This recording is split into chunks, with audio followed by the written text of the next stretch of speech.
Mas sabe que ontem, mais tarde, eu ouvi uma análise que vai muito de encontro com o que você trouxe em relação a ele estar se preparando para essa derrota de fato e para a construção de um episódio Capitólio, porque ele está mostrando força, né? Ele está mostrando essa base bastante coesa que ele tem, e com isso ele teria forças para realizar uma contestação dos resultados da eleição.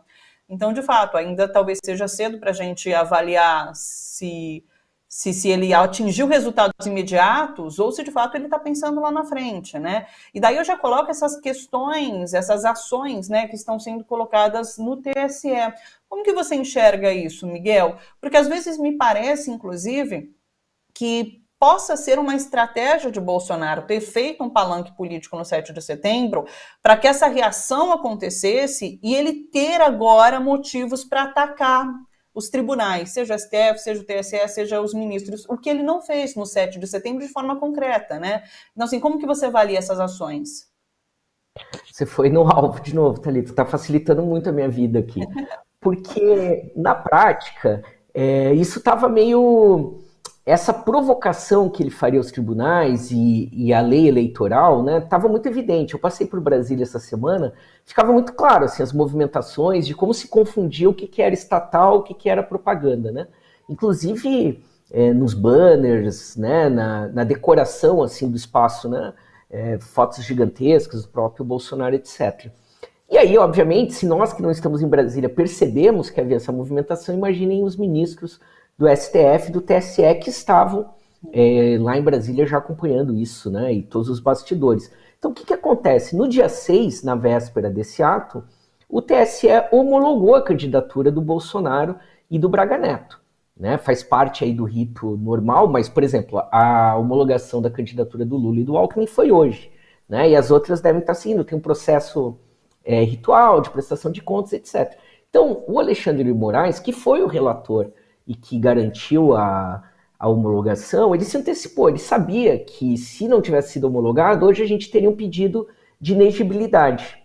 E que é tudo que o Bolsonaro queria. A gente conversou sobre isso um tempo atrás, né? De que, olha, será que ele não está forçando uma retirada, né, uma provocação para que saia como vítima, para que mobilize a sua base? Então, isso estava assim no repertório dele, o Alexandre de Moraes se antecipou. Então, esses processos do PDT, da rede, do PT, eles vão dar em alguma coisa? Imediatamente eles não vão dar em nada. Né? Como eu disse, o Alexandre de Moraes não quer comprar essa briga agora, não quer dar essa atenção ao Bolsonaro. E ontem, como no episódio da facada em 2018, o que o Bolsonaro ganhou? Propaganda gratuita fora do horário eleitoral. Ele pautou, né? Ele usou o Estado para isso. Sim. Então, o Alexandre de Moraes fazendo esse movimento estaria de novo alimentando, sendo pautado, né? Justificando, né, o argumento de que o STF persegue o Bolsonaro, enfim. Então, nesse momento, a gente não vai ter nada, mas estão certos partidos. Eu trabalhei em algumas campanhas eleitorais e a ordem para os advogados é assim: faça o que você. Tudo que for possível, coloque, né? Não deixe passar nada em branco, nem que seja para dar incômodo para outra chapa ter que responder, ter que reagir, enfim. Então, faz parte do jogo eleitoral da prática, né? O que pode acontecer? Em o Bolsonaro perdendo a eleição, esses processos continuam, né? Abuso de poder econômico, principalmente, essa principal argumentação, e isso pode levar, sim, a uma ineligibilidade, que aí a gente poderia, depende, claro, da denúncia, do julgamento, a gente poderia ter aí, não é minha especialidade a lei eleitoral, né? Mas, no mínimo, aí, uma eleição, por exemplo, né? Estaria fora, por exemplo, de disputar um tirateima com Lula numa próxima eleição, enfim.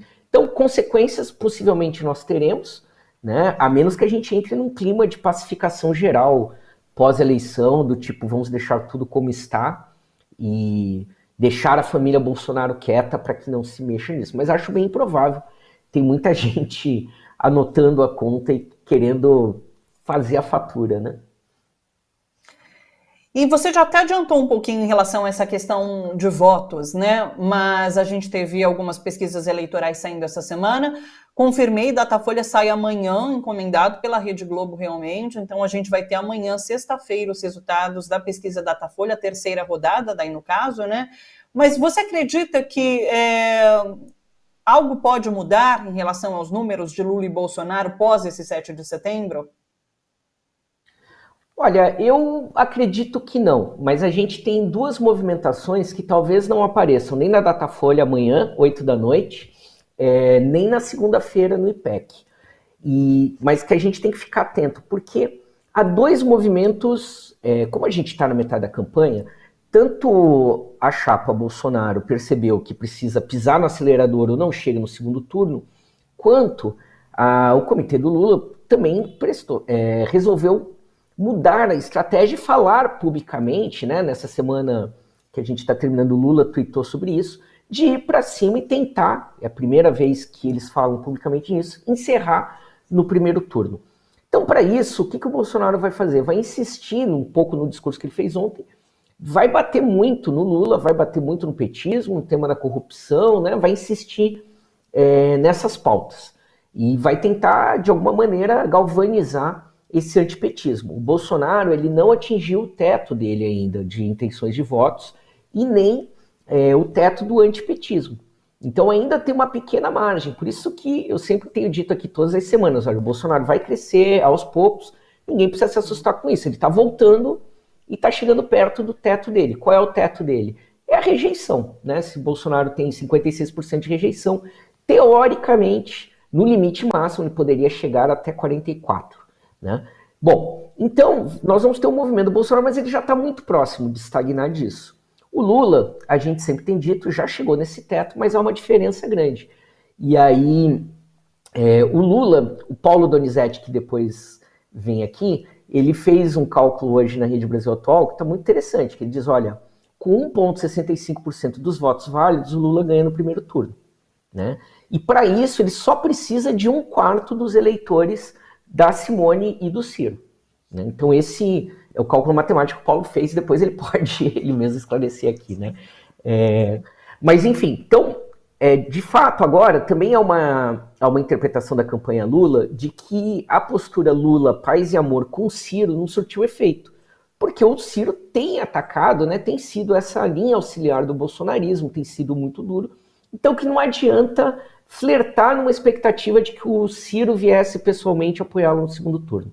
Então a palavra de ordem é assediar, né? É tentar conquistar os eleitores da Simone e do Ciro já no primeiro turno. E para isso também vai mudar um pouco o tom do discurso, as falas da campanha do Lula. Então isso nós não vamos medir agora na sexta nem na segunda-feira, mas talvez a gente já possa ir percebendo nas próximas campanhas, nos próximos índices.